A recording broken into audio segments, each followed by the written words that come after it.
चाची घर की मुखिया थी। हर खर्च का हिसाब किताब उनकी उंगलियों पर रहता था। उन्हें बखूबी पता था कि घर के हर कोने में कितना पैसा खर्च हो रहा है और कैसे उसे बचाया जा सकता है। उनके इस बेमिसाल बचत के तरीके के कारण घर के सभी लोग उन्हें कंजूस चाची कहकर बुलाते थे।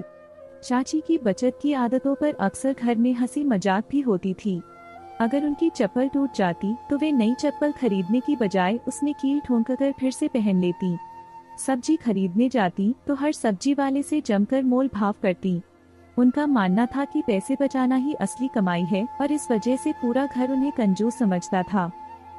एक दिन उनके भतीजे रमेश ने चुप नहीं रह सका और पूछ ही लिया, चाची, सब लोग आपको कंजूस चाची कहते हैं, क्या आपको बुरा नहीं लगता?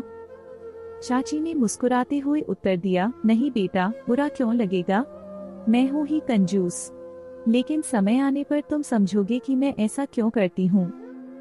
समय बीतता गया। एक दिन अचानक चाची की सास की तबीयत बिगड़ गई। पूरे घर में अफरा तफरी मच गई। उन्हें तुरंत अस्पताल ले जाया गया। डॉक्टर ने जांच के बाद कहा, मामला गंभीर है, हृदय रोग है और तुरंत ऑपरेशन करना पड़ेगा। ऑपरेशन के लिए पैसे जमा कराने होंगे। डॉक्टर की बात सुनकर घर के सभी लोग चिंतित हो गए। इतनी बड़ी रकम का इंतजाम कैसे होगा, यह सोचकर सभी परेशान हो गए। तभी रमेश के पास चाची का फोन आया। चाची ने फौरन पूछा, डॉक्टर ने क्या कहा, रमेश? रमेश ने बताया, चाची, डॉक्टर ने कहा है कि ऑपरेशन जरूरी है और तुरंत पैसे जमा कराने होंगे। पापा इंतजाम के लिए निकल रहे हैं। चाची ने उसे तुरंत रोका और कहा, उन्हें कहीं मत जाने दो, मैं अभी आ रही हूँ। कुछ ही देर में चाची अस्पताल पहुंची। उनके हाथ में उनका पुराना पर्स था, जिसे वे हमेशा बड़े प्यार से संभाल कर रखती थी। पर्स खोलते ही उन्होंने उसमें से नोटों के बंडल निकाले और पूछा, कितने पैसे चाहिए? इतने सारे पैसे देखकर सभी लोग हैरान रह गए। किसी ने नहीं सोचा था कि चाची के पास इतनी बड़ी रकम हो सकती है। रमेश ने हैरानी से पूछा, चाची, ये पैसे आपने कैसे जमा किए? चाची ने स्नेह से कहा, बेटा, यही वह समय है जिसके लिए मैं बचत करती थी। जीवन में कब कैसी जरूरत आ जाए कोई नहीं जानता। तुम जिसे कंजूसाई कहते हो, मैं उसे समझदारी और भविष्य की तैयारी कहती हूँ।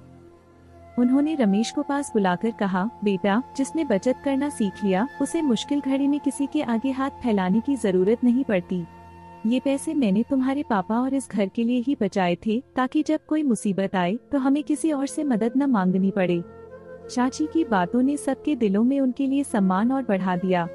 जो लोग उन्हें कंजूस समझते थे, वे अब उनकी दूरदर्शिता और समझदारी को समझ गए थे। चाची ने अपने जीवन की बचत से पूरे परिवार को यह सिखाया कि जीवन में बचत का कितना महत्व है और किस तरह एक छोटी सी समझदारी पूरी जिंदगी को संवार सकती है। उस दिन के बाद किसी ने चाची को कंजूस नहीं कहा। अब वे सब उन्हें समझदार चाची कहने लगे। उनके अनुभव और ज्ञान ने परिवार को एक नई दिशा दी और सभी ने यह सीखा कि समझदारी से की गई बचत ही असली संपत्ति होती है।